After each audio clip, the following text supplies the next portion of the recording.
Hey guys, if you're new here, my name is Tisha. I am 34 years old and I currently live in New York City. Here I create videos about my life navigating my 30s. Finally found a spot, but it's already 3:30. Sunset will happen around 4:30 today, so we don't have that much of daylight, so we may have to move this over to the apartment. We shall see. Whenever I post these prompts either on my Instagram stories or even on my YouTube community tab asking you guys to post any questions that you guys want me to address, whenever I do that, I always think no one is going to ask me anything. So thank you so much for posting these questions. So when I had posted these prompts, it was before the new apartment hunting series had been posted. Hello girl, love your videos. Thank you so much. So are you planning on moving out? Yes, I am. Update on your apartment. Do you plan to stay for another year? When are you moving? Super excited to see your new place. I'm also excited, but I am very nervous at the same time as well. So my lease ends actually end of February. I am breaking my lease. I've decided to end my lease end of January now. When I first moved in, the initial plan was to stay here for at least 2 years. There's a big dog there. I'm getting so distracted. Hold on. He's a Bernedoodle.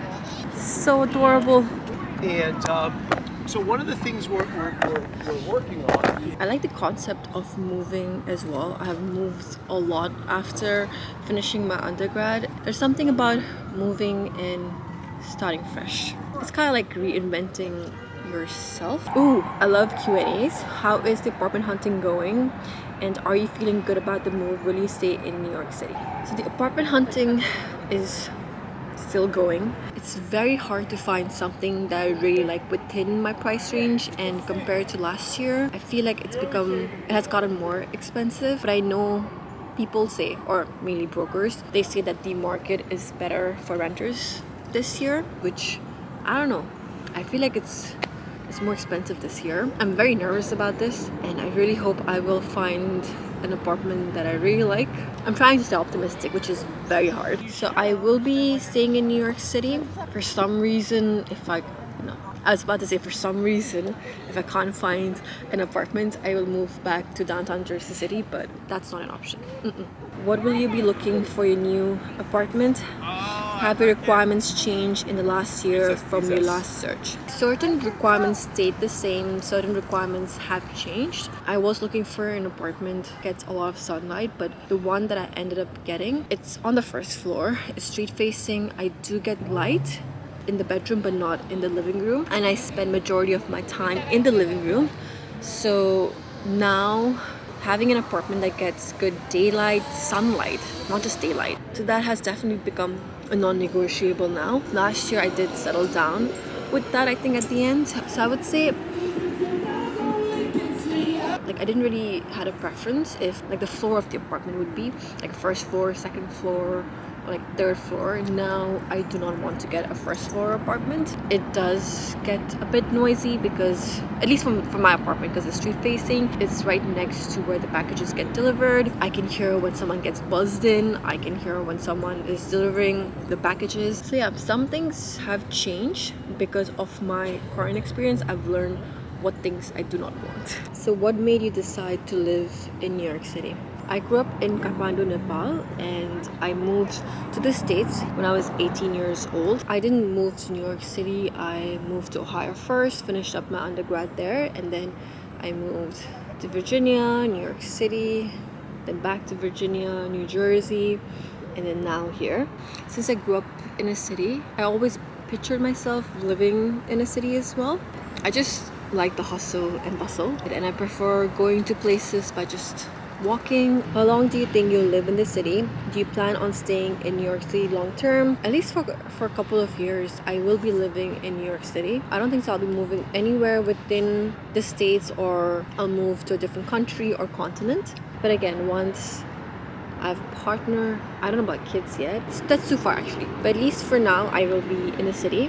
Could you see yourself living somewhere else? So I've been to Sydney 3 times so far. My oldest sister and her family lives in Sydney, and I really enjoyed it a lot. And then another one is Kathmandu, Nepal. That thought is always in my head. What if I move back? But definitely not right now. What's your favorite part about living in New York City? I used to live very close to New York City before. I lived in downtown Jersey City. Even though I lived so close by, every time I came to the city, energy over here, you can sense a difference. That rubs off on you as well. Energy is one, diversity is the other one. There's no place in the world where it's this diverse in terms of culture, language, people. How do you deal with loneliness while staying alone? I would recommend to get a pet. I don't know how I would have lived by myself if I didn't have Chape. There are days when I don't want to go out at all. Because of Chape, I have to go out. I have to take him out 3 times a day for him to pee and poop, and then also for his regular walks. So he forces me to go out. And then also keeping yourself busy outside of work as well. For me, YouTube takes a lot of my personal time, either because I'm vlogging or editing. Third thing that I've been doing a lot lately is catching up with my family. I talk to my family on a daily basis. Are you dating anyone? So discreet. Post some more pre-post dating videos. The reason why it's very discreet is because it's non-existent. So cold and windy. I had packed up this jacket in my backpack, so that was a smart move. Plus, I really need to use the restroom. I really gotta pee, and I can't put together sentences right now because my main focus is walking home and getting home ASAP. I will finish up the Q&A in the apartment. So the next question is, if you feel comfortable speaking about it, what has been your experience dating in New York City? One thing I've noticed, because I didn't feel that before and I have been on dating apps previously as well, it's just that the amount of options there are, and I think that comes with online dating, since you're not making that connection, especially in the initial phases before you even meet someone. Another thing that contributes to it is busy lifestyle as well. A lot of us have multiple jobs, or either like one job and a side hustle. Maintain your personal well-being, your social circle. So because of the busy lifestyle as well, I think romantic relationship is not prioritized. Do you deal with self-confidence issues, especially while dating in New York City and through dating apps? How do you deal with self-doubt and anxieties about the future, if any? Love your videos so much. Thank you. I would really say self-confidence issues is definitely, I guess, the fear. I'm scared of getting hurt, and that's one of the main reasons why it's so hard to let someone in from a romantic point of view. So I realized from my recent situationship and also from my therapy session is that I'm very closed off when it comes to relationship. And then the other one is fear of letting myself go. For some reason in my head, I feel like I can't be this person even when I'm in a relationship. I'll fall into like some kind of a codependency. I'm planning to prioritize this more in 2024. Until then, I can think that I've healed from this or that, but I really wouldn't know I've healed until I'm in similar situation to see if I get triggered or not, what things I have to work on. So in terms of anxieties, so I have anxiety, and it just does not contain itself just with one aspect of my life. It seeps into other aspects of my life as well. I don't have any for relationship. I have social anxieties. For my anxiety, I have accepted that it's part of my life. It will always going to be there because that's how I have been wired. But with that, I want to let anxiety rule my life. I have found out there are certain things that grounds me and it helps me with my anxiety. Cold shower, breathing, journaling, going for workout classes. And in terms of self-doubt, the only way to deal with self-doubt is by taking action. Even though it might be difficult, even though you might have a cloud of self-doubt hovering around you, because of those proof, it shows you that if you just push through that discomfort and if you push through that self-doubt, you can achieve it. Do you have any travel plans for next year? One trip will be girls trip to Paris and maybe Amsterdam. I haven't really traveled much in Europe. I've been to Romania once for my friend's wedding. Second one, I'm going to Switzerland, so again back to Europe. This one will be with the family. It's still up in the air. So my mom has always been wanting to go to Switzerland, mainly because of Bollywood movies. And for the third one, I'm planning to go back to Nepal. What did you learn in Nepal? So the main thing I learned from my recent Nepal visit is that I do need to spend more time with my family. I consider my loved ones and myself to be in inevitable, and that's not true. Our time in this earth is limited, and I do want to make an effort to visit Nepal once in a year. And beside that, I do want to give back to the community as well. There are two things that I've been thinking about, and I spoke with my parents as well about it. So one is supporting education for children. So my friend Bubble, he sponsors education for 3 or 4 children back in India. So I want to do something similar to that. The second one is to do something for street dogs. So how did I get my current job, and also the struggles you face here? Since I'm first generation here, it's like everything you have to figure out on your own. It's starting from scratch. For me at least, it was so much easier compared to my sister Tisha or compared to my aunts and uncle. They came here before me, so they somewhat had paved the way for me. Right after you finish your undergrad, if you're not planning to do your master's, if you want to start your corporate job, you can't just work anywhere. You need to find a company that is willing to do work visa sponsorship. Not every company does that. Not every profession is eligible for that either. If you can't find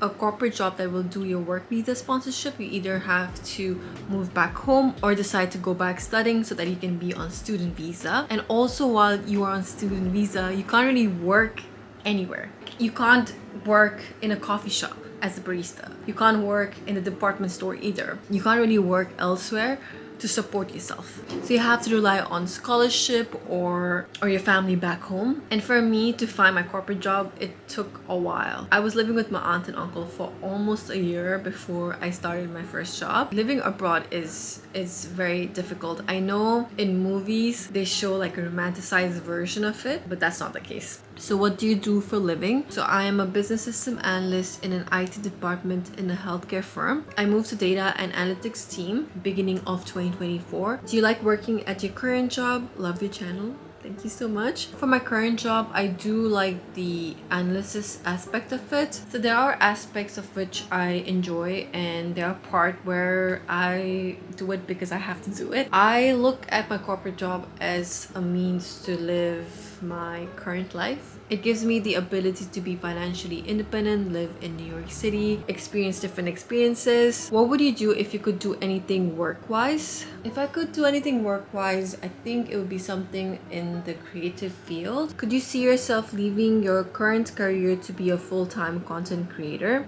So if it asked me beginning of the year, my answer would have been an immediate yes. And it's still yes right now because that's a long-term goal. But I would like to do something on the side as well. Maybe something creative, or maybe still in corporate. I don't know. This, I would have never said that beginning of the year. It's just this year. So one thing I learned this year was I was getting very obsessed with how my video performs, and just keeping a constant track on how a video is performing is not really a good thing. Being a full-time content creator is also still being in that rat race. In order to grow on social media, definitely need hard work. That's for sure. You need to be consistent. At the same time, there's a lot of luck to it as well. Luck as in particular social media algorithm picks up your content for some reason and pushes out depending on an algorithm, and also being liked by people. It's somewhat kind of very uneasy feeling. So next one is GRE or GMAT required for masters in business analytics? When I looked up online, the admission requirement varies. In some places it says it's required, in some places it does not. So I recommend to check the admission requirements for the respective university. So personally, I haven't done masters in business analytics. I actually started my MBA, but I decided to drop off, and I didn't really want to waste money on pursuing an education where I wasn't really sure what I want to do, and that was years ago. So why did you choose to become a business analyst? So there are a lot more opportunities in IT, and also because of work visa sponsorship as well. Can we earn enough money if we come to US after bachelor's? Just because you completed your bachelor's or undergrad degree doesn't really guarantee that you'll earn enough money. It really depends on what sector you're going into. What's your favorite type of content to make? So my favorite type of content to make as well as to consume is lifestyle vlogs. Next one, how do you stay motivated and balance working full-time and doing YouTube? Balancing full-time, then YouTube, then personal goals like fitness, spending time with your loved ones. It gets a lot. There are a lot of times where I need to pull all-nighters. So balance is something that I don't think so I have yet. And how do you stay motivated? I don't think so I'll ever give up on YouTube. YouTube is lifelong for me. I'll probably take breaks here and there. I really love creating videos and it is a lot of work, but since I enjoy it a lot, and I think that's one of the reasons why I stay motivated. When you start your YouTube, it's very hard to stay motivated because spending so much time filming, editing, and I had reached a point where I thought YouTube may not be for me as well, thinking that I don't have the personality for it. But I knew that if I do not continue with YouTube, that'll be one thing that I will regret big time in my life. Also, another thing is I don't know what else I would be doing with my free time if I was not doing YouTube. Other than that, whenever I post a YouTube video, it gives me such a big satisfaction to see how all these random clips come together and form some kind of a story. I enjoy your videos. Thank you. Is there any future of you making more than one video a week? Not for now. Right now, I am sticking with one video per week. I think that's the best I can handle based on my work schedule. I think if I push myself, I can do 2 videos per week, but I don't know how sustainable it would be for my mental health. With one video itself, I feel like I struggle to post on a weekly set schedule basis. Best tips to stay consistent with filming. One of the things that helped me stay consistent is having a weekly schedule. In that way, it holds me accountable, because if I don't set this timeline myself, I will take my sweet time and take like 2 weeks or like even 3 weeks to finish one video. And that's something I've learned because of YouTube, is that a lot of time it's perfectly fine being good enough. And having that schedule and promising myself to be accountable is what pushes me to stay consistent. So how do you find the courage and confidence in this oversaturated world? I honestly think confidence and courage is like a muscle. The only way to get better with it is with action. If you look back, even from videos from last year or year prior, it is so cringe.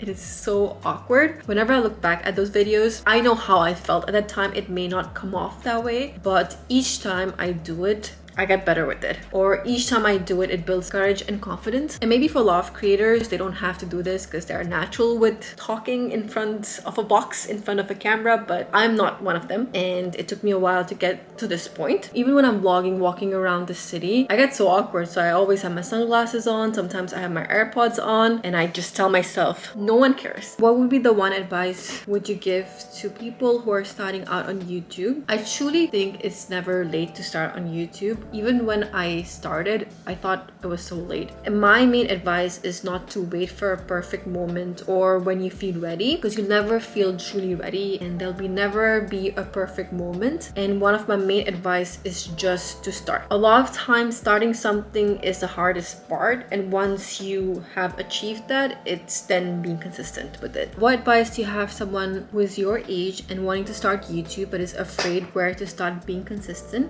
Content creation or YouTube is filled with a lot of 20-year-old or younger. I truly think there is such a huge gap for content creators who are in their 30s, 40s, 50s, 60s, 70s, 80s, 90s, or even older. I do think there is lack of representation. I would take that as an opportunity, and with age, you bring unique perspective, point of view, life experiences, and also courage to stay true to yourself. So before I end the topic about work and education, I really wanted to talk about something that has been very beneficial for my work from home setup. So when I moved here, I sold all my furniture. It took me a while to decide on what kind of a bed, mattress, or couch I wanted, but I knew months before my move that I wanted to upgrade my workstation with the FlexiSpot standing desk. So I took advantage of the Black Friday sale in November 2021. So I've been using it for a year, and now it has become an integral part of my workday. So the standing desk that I have is their Comhar all-in-one standing desk EW8 model. So the main reason why I love my standing desk is because I can transition from sitting to standing. I have a regular 9-to-5 job, and for that, a lot of times I do have to work after 5 as well. And once I'm done with my corporate work, I spend hours editing as well. So I really like the flexibility of transitioning, and also I feel it's better for my back as well when I switch between sitting and standing instead of just being in one position or one spot for hours. So when FlexiSpot reached out to me if I wanted to upgrade my workstation with their E7 or E8 model, I wasn't really looking for an upgrade. I love my standing desk, but my sister's workstation, so she's permanently working from home. Got this desk during pandemic. And before that too, I worked from the couch. Now it's storage. It's literally collecting dust here. We are setting up Patisha's new table. Currently she works from the dining table or couch.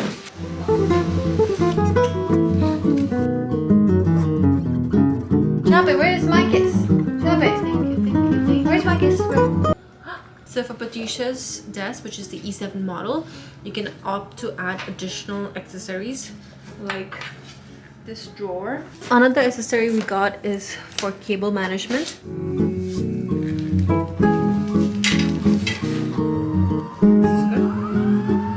So Patisha picked the bamboo top. There are other options available as well. So it's big enough to store a small notebook, pens. It comes with a USB port as well, so that you can charge up your phone. And then in order to save the height, I forgot to mention earlier, you just have to press M. And then you press the individual buttons so that that's how the various height gets saved. So when you press 1, it becomes standing.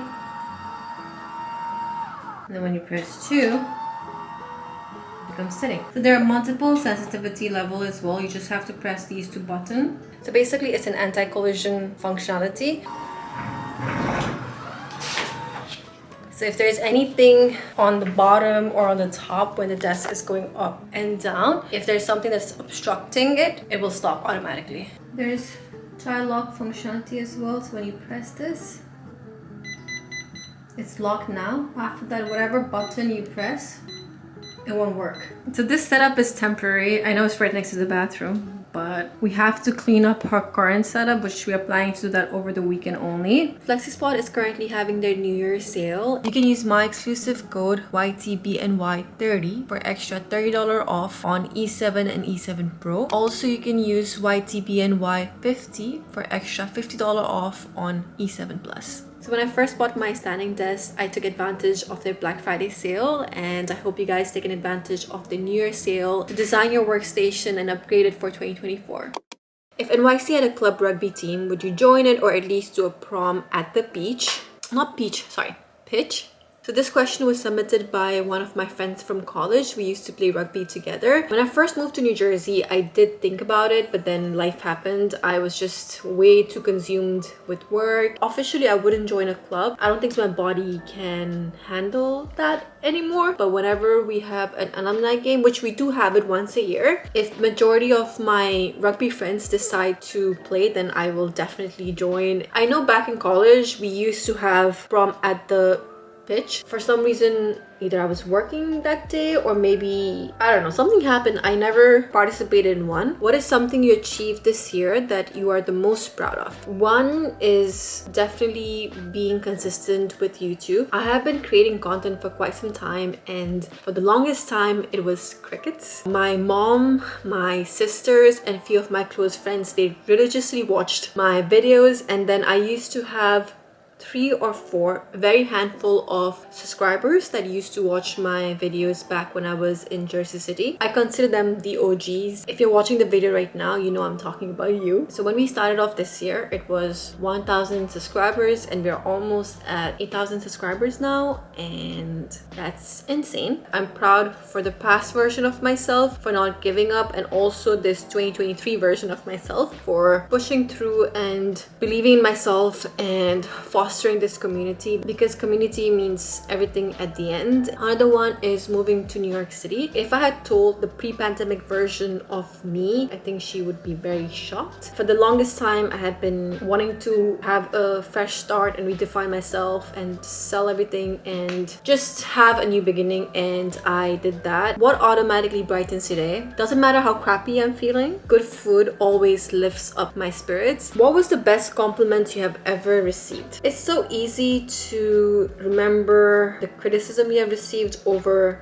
compliments. Any compliment I receive, either about my dressing sense or how I made them feel or based on my work ethic, I think those hold more weight compared to compliments about any physical feature, I would say. So favorite place in New York City. I think this is a basic answer, but Central Park. I love going to Central Park. Next is, what's your favorite music? So genre wise is pretty mixed, but it's predominantly pop music. There is one playlist that I have been listening to for almost a year and a half. It's on Spotify called Kisses from the Universe. Beside that, I do listen to some Nepali playlists as well, and just today's hit playlist on Spotify. I'll link some of the playlists I've been listening to as well as some songs in the description box below. A lot of these questions came from the same subscriber, and at the end there's note. Lastly, not a question, just to say I love your content and your energy. Thank you so much for your support. I am very grateful and I truly appreciate it. I am so awkward getting compliments. What are some things on your bucket list? I don't really have a bucket list, and maybe I should create one actually. One is, I really want to do the Everest base camp hike. My sisters and I, we have been talking about to do it for quite some time. Hopefully it's in near future. I was not scared about either doing skydiving or bungee jumping, and all of a sudden now I'm very terrified about it. I knew it was risky back in my 20s too, but I guess not FOMO, what is it called? YOLO. You only live once. That's the mentality I used to have, and now in my 30s I still agree that you only live once, but you have to be wise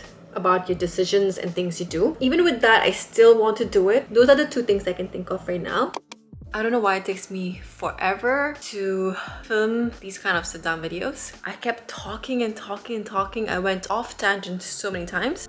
4 to 5 hours footage for the Q&A because I kept going on and on and on. I know this one was a bit delayed. I was hoping to post this end of 2023, but I ended up taking a week and a half gap end of the year. I'm so sorry for the delay, and thank you so much for understanding. If you enjoyed the video, don't forget to like and subscribe and support the channel. Whenever you interact with the video, either it could be like, subscribe, comment, share, or just even watch. It signals YouTube algorithm to push out the video to a larger audience. If you have an Instagram, my Instagram is Tisha, and I will see you guys in my next one.